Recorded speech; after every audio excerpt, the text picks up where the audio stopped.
참 예수님,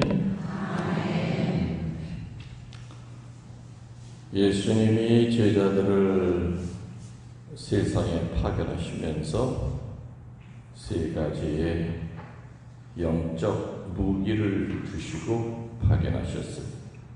그 세 가지가 뭔지 혹시 아세요?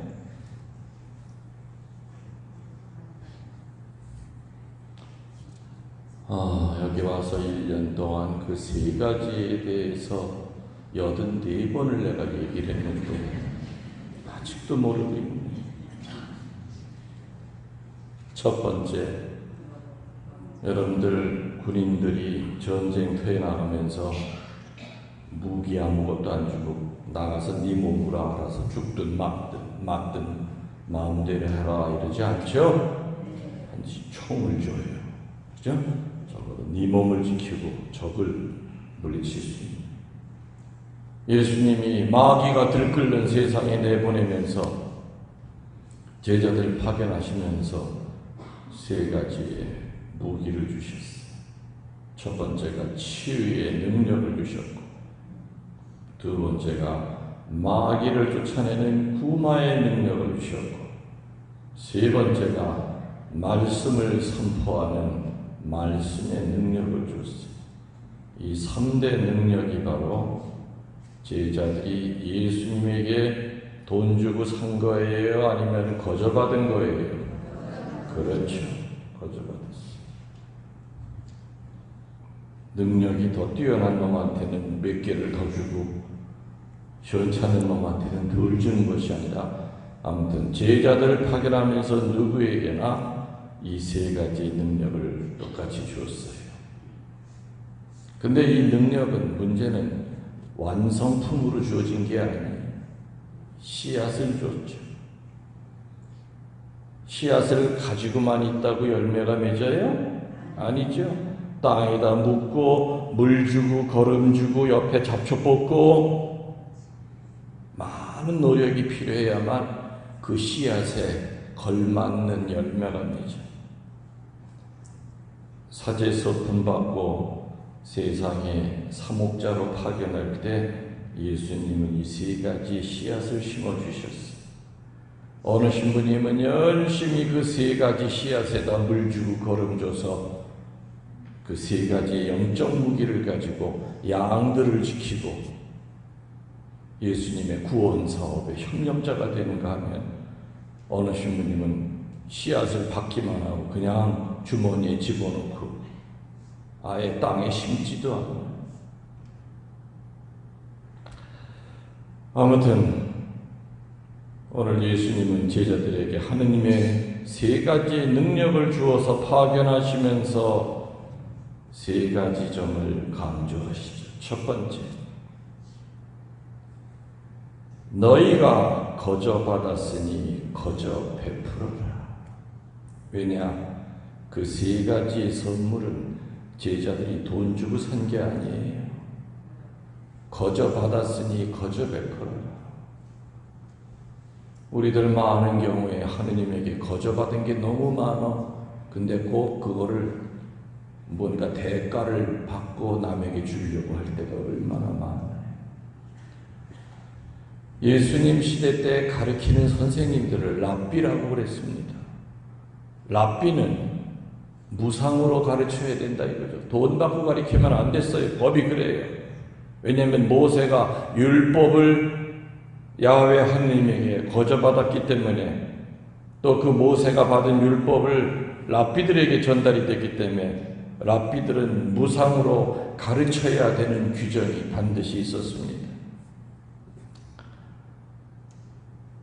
곰곰이 생각해보면 내 몸, 내 재주, 어느 것 하나 내 것은 없습니다. 맞죠? 하느님에게 받은 거예요. 머리가 좋은 사람은 머리가 좋은 것도 하느님에게 받은 선물이고, 손재주가 있는 사람은 그 손재주도 하느님에게 받은 선물이에요. 아닌데요, 저 우리 아버지한테 받은 건데요. 그럼 그 아버지는 누구한테 받았겠어요? 할아버지? 그럼 그 할아버지는 증조 할아버지? 내가 가진 모든 거 어느 거 하나도 내 것은 없습니다. 거저받은 거예요. 숨 쉬는 것조차도, 이 세상에 존재하는 것조차도 그분이 주셨으니까 우리가 세상에서 살아가고 있는 거지. 그러니 봉사하면서 생색내지 말고 겸손해라, 그 뜻이지요. 제자들에게 세 가지 능력을 주면서 하신 첫 번째 말씀은 겸손이에요. 너희가 하느님의 능력을 거저 받았으니 그것 가지고 생색내지 마라. 그거 하면서도 무언가 자꾸 대가를 바라지 말아라. 가르칠 때 조건을 붙이지 말아라. 치유할 때 조건을 붙이지 말아라. 용서할 때 조건을 붙이지 말고, 봉헌할 때 조건을 붙이지 말고, 봉사할 때 조건을 달지 말아라. 조건이 붙으면 반드시 마귀가 장난을 해서 그 아름다운 능력에 어둠이 들어가게 만들어요. 그래서 오늘 예수님이 제자들을 파견하시면서 능력을 주시면서 하신 첫 번째 당부 말씀은 너희가 거저받았다고 하는 걸 늘 명심해야 된다. 너희 것이 아무것도 없다는 것을 늘 명심하고, 너희가 하는 봉사, 너희가 가지고 있는 재주를 통하여 다른 사람에게 늘 기쁨을 주도록 애써라. 그리고 당연한 것으로 알아라. 조금도 거기에 대가가 들어가 있어서는 안 된다. 이것은 주님 자식된 자들의 의무이면서 동시에 특권이기도 합니다. 사제는 사제대로 색깔은 다르지만 치유와 구마와 말씀의 능력을 받았듯이 여러분들도 세례 받을 때 그 세 가지의 능력을 분명히 받은 분들이에요. 그래서 이것은 이 세 가지를 가지고 세상을 향하여 거저주는 것은 우리의 의무이면서 동시에 하느님에게 세례 받은 자만의 특권이기도 하다, 그 뜻이겠죠. 두 번째로 오늘 예수님께서 당부하시는 말씀은 전대 여행 경비를 가지고 다니지 마라. 전대가 뭡니까? 돈주머니를 옛날에 전대 쳤다 그러죠? 네, 전대에 돈을 가지고 다니지 말아라.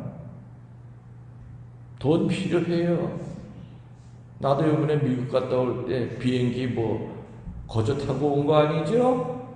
돈 주고 타고 왔어요. 하다못해 거기 가서 햄버거 사 먹을 때도 돈 내야 햄버거 줍디다.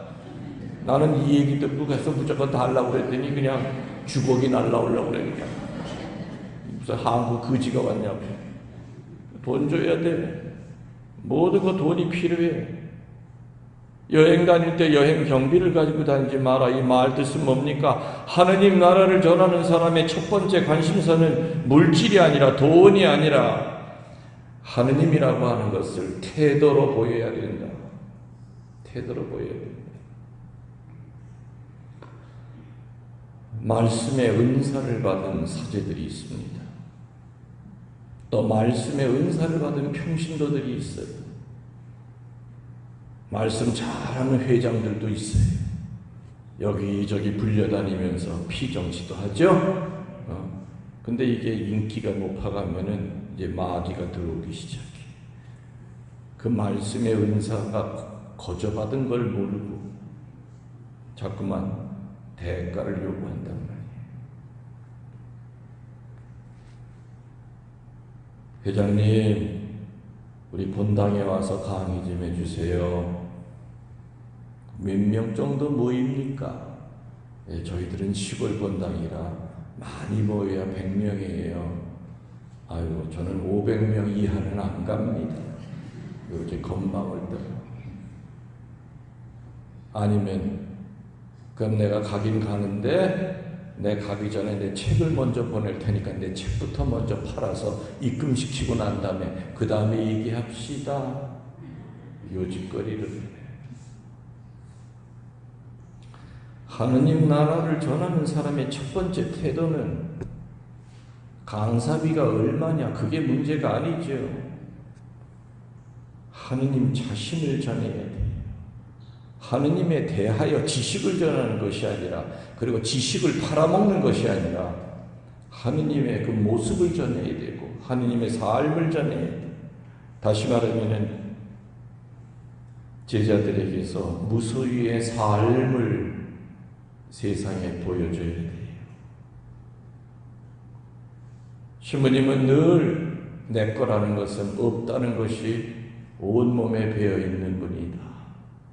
아낌없이 양들을 위해 모든 것, 목숨까지도 내어주실 수 있는 그런 사제다 하는 그 모습을 사제들은 보여야 되죠.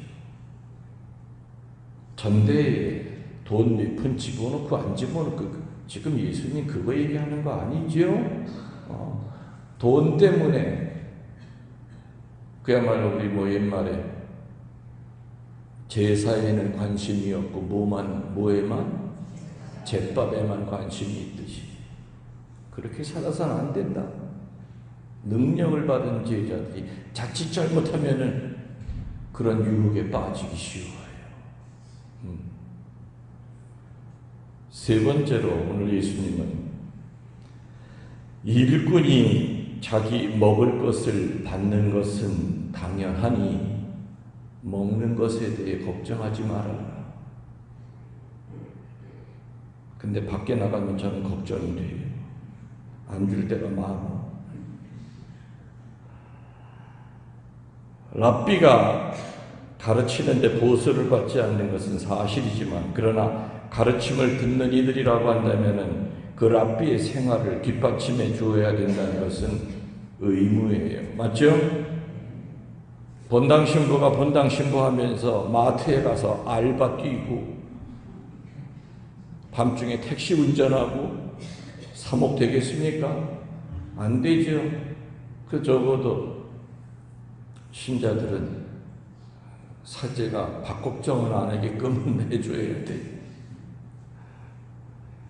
하느님의 일에 전념하기 위해서는 먹을 걱정을 해서는 안 된다. 그러니 행여라도 파견된 자들 마음속에 먹을 것 때문에, 그 걱정 때문에 어둠이 껴서는 안 된다. 오늘 복음을 요약하면 이겁니다. 하느님의 사람은 물질적인 것에 마음을 뺏겨서는 안 된다는 그 사실과, 하느님의 백성은 하느님의 일을 하는 사람을 합당하게 돌봐주어야 할 의무가 있다는 거죠. 그래서 오늘 이 복음의 말씀은 사제에게만 해당되는 것이 아니라 신자들에게도 다 같이, 사제와 신자에게 다 같이 의무를 부여하는 그런 말씀입니다. 거저 받았으니 거저 주어라. 전대 여행 경비를 가지고 다니지 마라. 일꾼이 자기 먹을 것을 받는 것은 당연하다. 오로지 하느님의 일에 전력 투구를 하려는 겁니다. 뒤돌아보면 사제를 직업으로 알고 있는 사제가 혹시라도 있다면 없기를 바라지만 참 좋은 직업입니다. 하루에 미사 한 대만 하면 아무도 누가 건드리질 않아요. 근데 사제가 정말 양들을 위해서 할 일을 찾기 시작하면은 하루 24시간도 모자라는 게 사제예요. 직업으로 알고 살아가고 있는 사제라고 그런다면은 편한 직업이죠. 편해. 존경받고 땀 흘릴 필요도 없고. 그러나 기도하면서 예수님의 마음을 갖고 있는 사제로 살아가려고 한다면 하루에 잠자는 시간도 아까울 정도로 사제들 앞에는 많은 양치는 일들이, 너무나 많은 일들이, 본인 자신의 성화를 비롯하여 기도 생활해야 되고, 또 신자들에게 말씀을 선포하기 위하여 하루 종일 말씀을 묵상하고 그거를 정리해서 신자들에게 가르침을 줘야 되고, 또 신자들에게 가르치는 것만이 아니라 사제가 표양을 보여야 되고, 예수님의 삶이 그랬듯이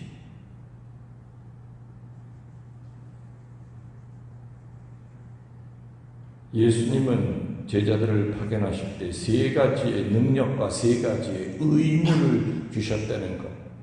세 가지의 능력과 세 가지의 의무 합쳐서 이 6가지는 우리들이 매일같이 묵상해야 될 겁니다. 그건 비록 사제든 수녀든 평신도든 어느 누구도 예외 없이 예수님의 이 간절한 당부의 말씀을 우리들이 조금이라도 소홀히 한다면 우리는 그분의 가족이 아니 될 겁니다. 세례 받을 때 세 가지의 능력의 씨앗이 여러분에게 뿌려졌습니다. 그 씨앗을 잘 가꾼 사람은 말 한마디 던져도 그 상대편이 치유를 받습니다. 그건 치유의 은사가 나오는 겁니다. 그 씨앗을 잘 가꾼 교우는 마귀의 십사인 사람한테 예수님의 이름으로 강하게 명령할 때 마귀가 떨어져 나갑니다. 구마사제만, 성령 운동한 신부들만이 그런 능력이 있는 것이 아니라 평신도들에게도 그 세 가지 씨앗은 다 떨어졌다는 것. 거기에 열매를 맺고 안 맺고는 하느님 책임이 아니라 각자 우리들의 책임이라고 하는 것 늘 명심하도록 합시다. 아멘.